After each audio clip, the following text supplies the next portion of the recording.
Ukraine में भारत के राजदूत पार्थ सतपथी अब भारत लौट आए हैं, क्योंकि 20,000 से भी ज़्यादा जो भारतीय फंसे हुए थे उनको निकालने की जिम्मेदारी खुद पार्थ सतपथी साहब के पास थी। और उसके बाद अब पोलैंड में शिफ्ट हो गई है एम्बेसी भी, तो अब भारत आए हैं। और भारत आने पर सबसे पहले तो स्वागत है आपका पार्थ सतपथी जी भारत में। और सबसे पहले तो ये बताइए कि अभी क्या कोई और भारतीय हमारे कोई यूक्रेन में फंसे हैं जो कि जिनको लाने का काम है, या अभी तक जैसे जानकारी मिल पाई है 20-22,000 जो भारतीय हैं वो निकल आए, सब बाहर निकल आए? नमस्कार। करीबन सब निकल आए हैं। जो भी इंडियंस थे यूक्रेन में, उनकी जो जिम्मेदारी सौंपी गई थी, प्रधानमंत्री जी ने जो कहा था ले आने के लिए, हमने कर दिया है। और अब thankfully everyone is safe back in India. सब भारतीय आ गए हैं, क्योंकि अब एम्बेसी भी हमारी क्योंकि पोलैंड में आ गई है, तो क्या उम्मीद है कि अब पोलैंड से ही ऑपरेट होगी हमारी एम्बेसी, या कीव में भी वापस जा सकती है आने वाले समय में? ये सब ऑपरेशनल एफिशिएंसी के लिए किया जाता है, तो जैसे ही परिस्थिति ठीक होगा फिर डिसीजन लिया जाएगा उस हिसाब से। 20,000 से भी ज़्यादा जो भारतीय थे वो वॉर जोन में फंसे हुए थे यूक्रेन में। कितनी बड़ी चुनौती ये हमारी एम्बेसी के लिए थी कीव में, और आपके लिए खासतौर से?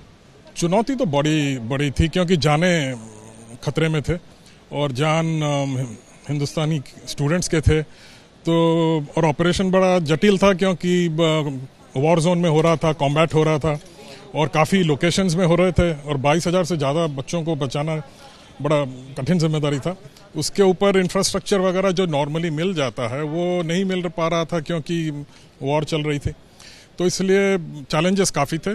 लेकिन भगवान की दया से और with the support of the government of India and all agencies of the government of India ये हम कर पाए, तो that's a satisfying thing to have happened and all students are back with their parents, so the anxiety is low. क्योंकि आप खुद Ukraine में थे जब युद्ध शुरू हुआ और जब संभावनाएं थी, एक सवाल ये भी बनता है कि और छात्र भी, क्योंकि युद्ध होने के बाद निकल कर आए, तो क्या ऐसा एंटिसिपेट नहीं कर पाए थे कि ऐसा युद्ध जैसी स्थिति बन सकती है, रूस का और यूक्रेन के बीच में लड़ाई हो सकती है, कि हम लोग इतना छात्र जो थे वहाँ फंसे रह गए, भारतीय फंसे रह गए?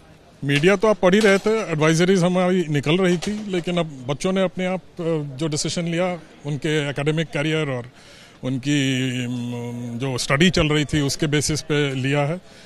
करीबन 4,000 स्टूडेंट निकल भी गए थे, तो ये परिस्थिति की प्रतिक्रिया है, और उसके ऊपर जो हुआ फिर उसकी सॉल्यूशंस भी निकले, तो ठीक रहा। क्योंकि आप ग्राउंड जीरो थे, पिछले 1-2 साल से आप वहीं पर थे।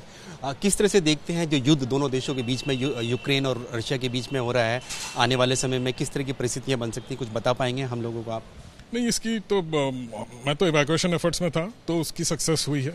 अब देखते हैं आगे क्या होता है। धन्यवाद हमसे बातचीत करने के लिए। तो ये हमारे साथ यूक्रेन में भारतीय एम्बेसडर यानी कि राजदूत पार्थ सतपथी थे, जो बता रहे थे कि किस तरह से सभी भारतीयों को, 20,000 से भी ज़्यादा भारतीयों को यूक्रेन से यानी कि युद्ध क्षेत्र से निकालने के बाद उन्होंने खुद यूक्रेन छोड़ा, और अब जो एम्बेसी है, जो भारतीय दूतावास है, उसको भी अब पोलैंड शिफ्ट कर दिया गया है, क्योंकि युद्ध जो है काफ़ी भीषण हो गया है और कीव तक जो है युद्ध पहुंच गया है। इसलिए हमारी एम्बेसी भी पोलैंड में चली गई है, और उसके बाद से युद्ध शुरू होने के बाद से पहली बार जो पार्थ सतपथी हैं वो भारत पहुंचे हैं। कैमरामैन कपिल मिश्रा के साथ नीरज राजपूत, ABP न्यूज़, दिल्ली।